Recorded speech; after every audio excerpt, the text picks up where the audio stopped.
제2차 교류회를 시작하겠습니다. 오늘 새로 나오신 분 중심으로 일단 소개를 좀 드리겠습니다.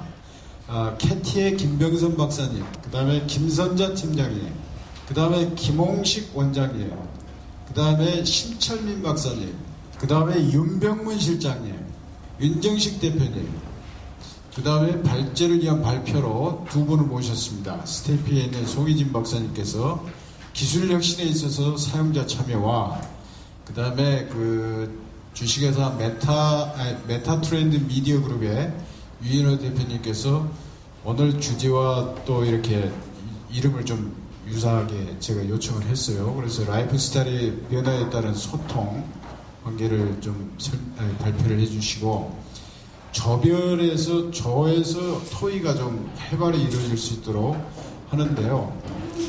오늘 주제는 컬처 앤 라이프 스타일 변화에 따른 소통입니다. 그래서 처음에 컬처하고 어떤 문화와 어떤 라이프 스타일이 어떻게 변화될 것이냐 하는 부분을 미래 예측이라는 어떤 그런 컨셉하고 유사합니다만은 여기서는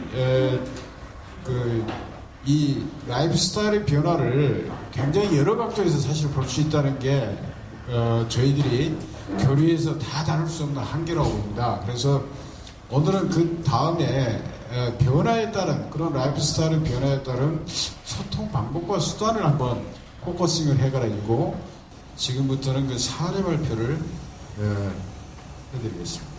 우리가 기술 개발이라든지 과학 연구에 몰입하다 보니까 어떤 때는 이것이 인류 사회에 미치는 영향이 무엇인가 알기 이전에 우리는 좀 더 나은 성능의 기능 이런 추구를 끊임없이 하다 보니까 어떤 때는 그 안에서 방향을 잃게 되는 거죠. 과연 우리가 올바른 방향으로 가고 있는가? 대표적으로 예를 들어서 더 높은 화질의 TV를 만들기 위한 노력들이 여러 방향으로 이루어지지 않았습니까? 그때 크게 두 가지 분야가 있는데 한쪽에서는 LCD를 기반으로 한 고화질의 디스플레이를 만드는 트렌드가 있었고 한쪽에서는 소위 플라즈마 패널이라고 해서 플라즈마를 이용한 쪽으로 갔는데 아마도 두 분야를 연구했던 그 배경에는 아주 탁월한 과학자나 기술자들이 있었을 겁니다. 하지만 결국 시장에서는 플라즈마는 거의 이제는 사라지고 LCD만 남게 되지 않았습니까?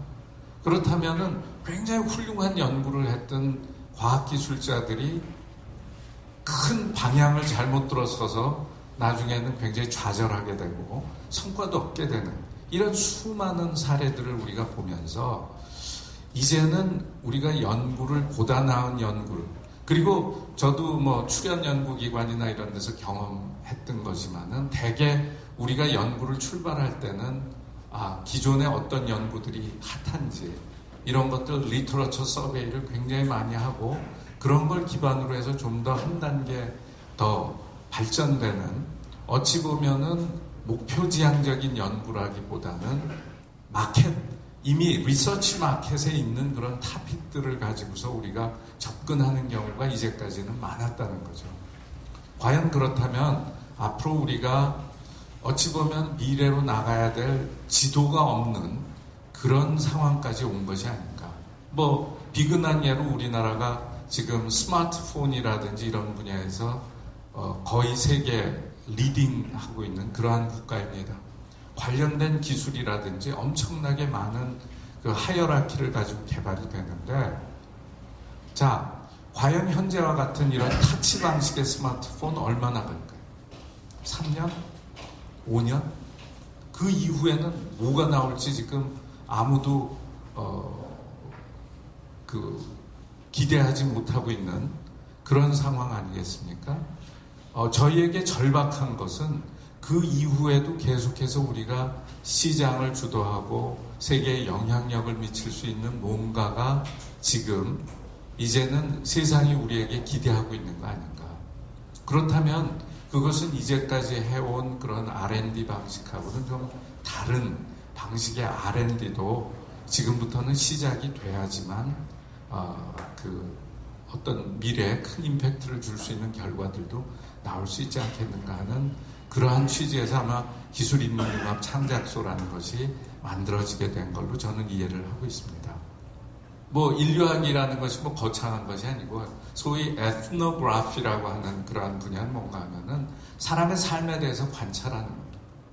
그리고 왜 어떤 의도로 사람들이 그러한 행동을 하게 되는지를 파악하고 그러한 부분에 대한 것들을 분석해서 우리가 정말 사람과 사람 사이의 소통이 잘 이루어지려면 사람의 욕구를 충족시키려면 사람들의 어떤 비헤이비어를 좀 더 바람직한 방향으로 가져가려면 이런 어떤 기본적인 사회적인 흐름을 맥락들을 우리가 이해하는 데 굉장히 도움을 줄 수 있는 학문의 영역이 아닌가 생각이 됩니다.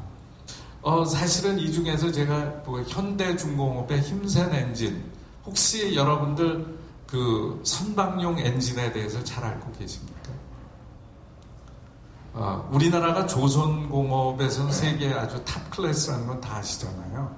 근데 그 조선 선박에서 굉장히 큰 비중을 차지하고 있는 게 자동차도 그렇듯이 엔진이잖아요. 근데 1990년대까지는 우리의 독자 엔진이 없었습니다. 기존의 엔진은 너무 복잡하고 그 다음에 덩치가 크고 그런 걸 고려하지 않고 집어넣기 때문에 일단 고장이 나거나 하게 되면 저걸 수리하거나 이러는 것 때문에 엄청나게 애를 먹고 제대로 할 수도 없고 큽니다.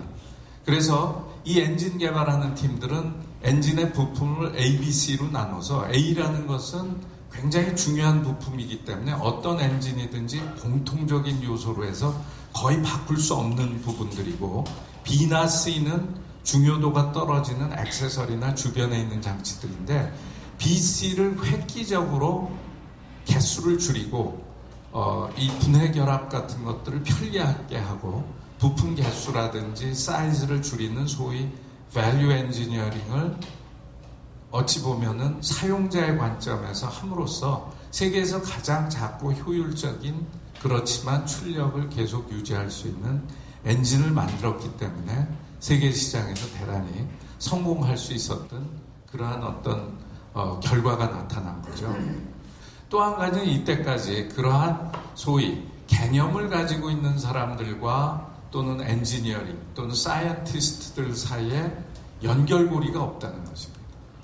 서로가 랭귀지가 틀립니다. 그래서 그런 분들이 함께 어우러지게 되면 오히려 기술 개발해야 되는 어떤 디렉션을 우리가 새롭게 디파인할 수가 있습니다.